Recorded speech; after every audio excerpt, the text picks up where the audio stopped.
Welcome to our channel. Today we delve into the topic of bias and luck. Do our circumstances and psychology often shield us from recognizing our own strokes of good luck?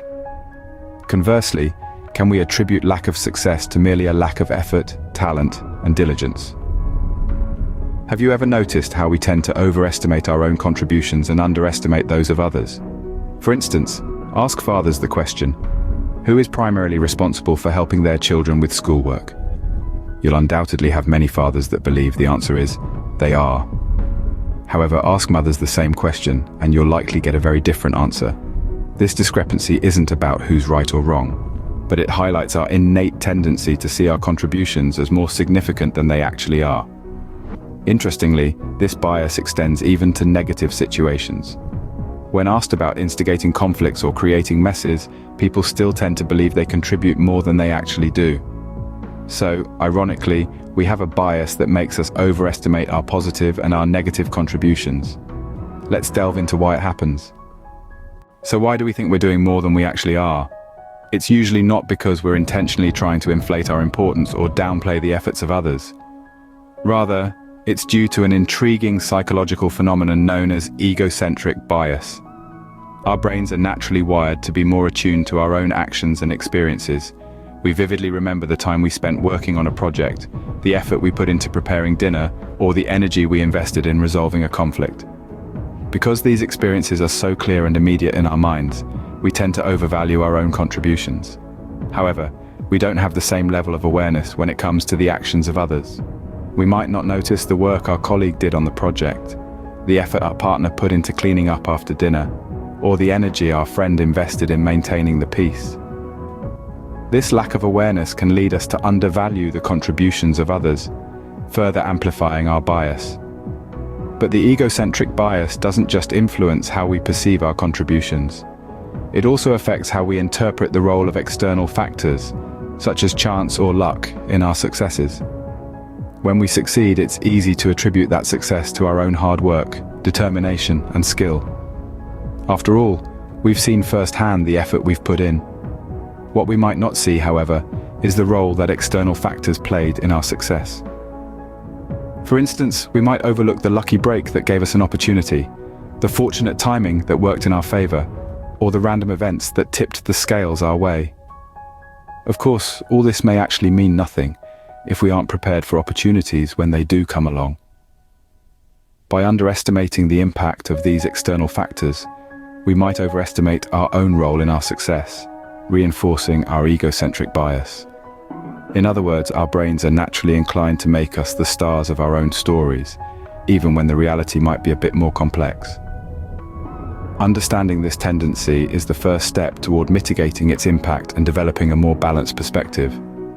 Let's take a look at a real-life example of egocentric bias in action. What does a professional hockey player's birth month have to do with their success? You might be surprised to know that it does play a significant role. Let's delve into this fascinating factor and how it ties into our topic of luck and egocentric bias. Picture a professional hockey player skating across the ice with lightning speed, skillfully maneuvering the puck and scoring goal after goal. Now, what do you think they would attribute their success to? Most likely they would point to their hard work, their relentless practice, their determination, and their natural talent. And yes, all these factors are undoubtedly essential. But there's a hidden factor at play here that they might overlook: the advantage of being born in January. You might be thinking, what? How does that work? Well, it all comes down to the cutoff dates for youth hockey leagues, which generally favor those born earlier in the year. Children born in January are often physically more developed and coordinated than their peers born later in the year. This slight edge at a young age can lead to more opportunities, better coaching, and ultimately, a higher likelihood of becoming a professional hockey player. However, the players themselves might not consider this factor. After all, they didn't control their birth month, did they? This is where egocentric bias comes into play. The players vividly remember the grueling practices, the sacrifices they've made, and the obstacles they've overcome. But they may not consider the subtle advantage of their birth month that set them on the path to success in the first place. This doesn't mean they should dismiss their hard work and dedication. Those are absolutely crucial. But it does highlight the importance of acknowledging the role of external factors. In this case, the luck of being born in a particular month in their journey to success. It is true that this may instead be a case of correlation doesn't necessarily mean causation. However, how about the advantage of the family someone is born into, or the early education received from an elite school, or perhaps where they live, and then there's the genetic traits passed down from their parents, all of which they themselves have no or very little actual control over. So, while we celebrate the achievements of these athletes and admire their dedication and skill, it's also important to recognize the role of factors beyond their control. This brings us to the importance of acknowledging luck in our successes. It's not just about what we do, but also about the circumstances we find ourselves in.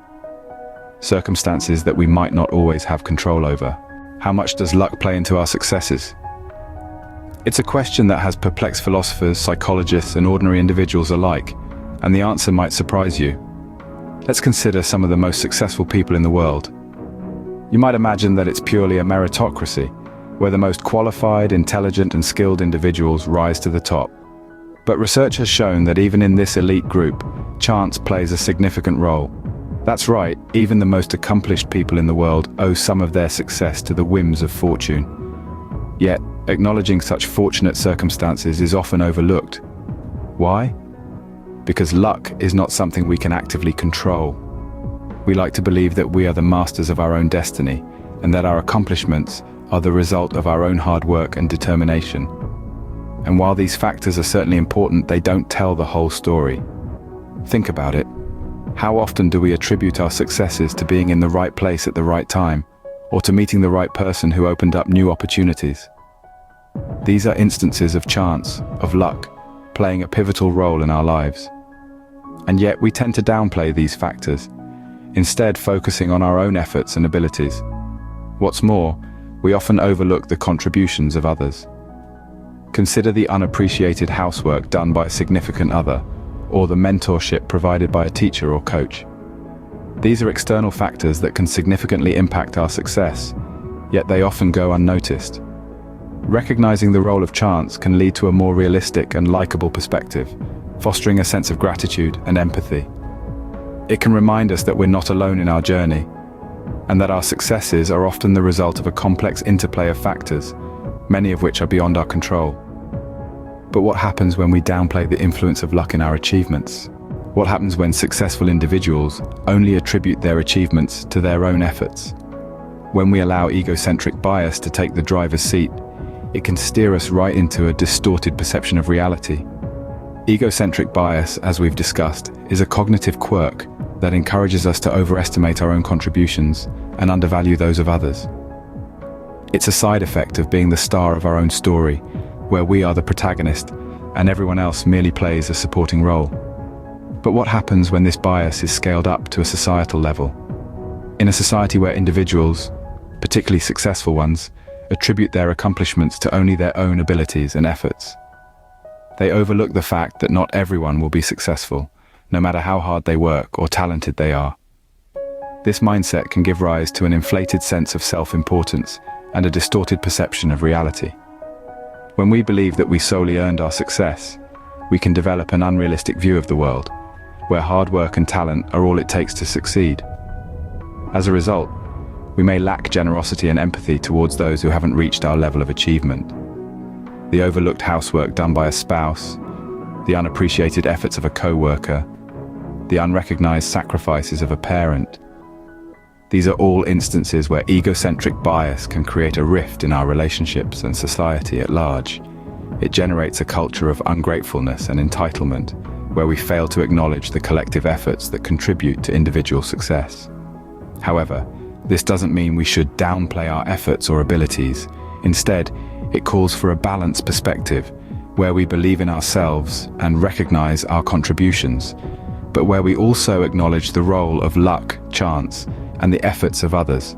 This balance fosters a sense of gratitude and empathy, creating a more harmonious society. So, what's the bottom line? Egocentric bias at an individual level impacts our personal relationships, and at a societal level, it can have more far-reaching implications. It can distort perceptions of reality and reshape our very culture to make it acceptable to look down at others. On the other hand, if we acknowledge the contributions of others to our success, the role of our circumstances, and the impact of luck, it brings us more in line with reality, and it will actually make us happier.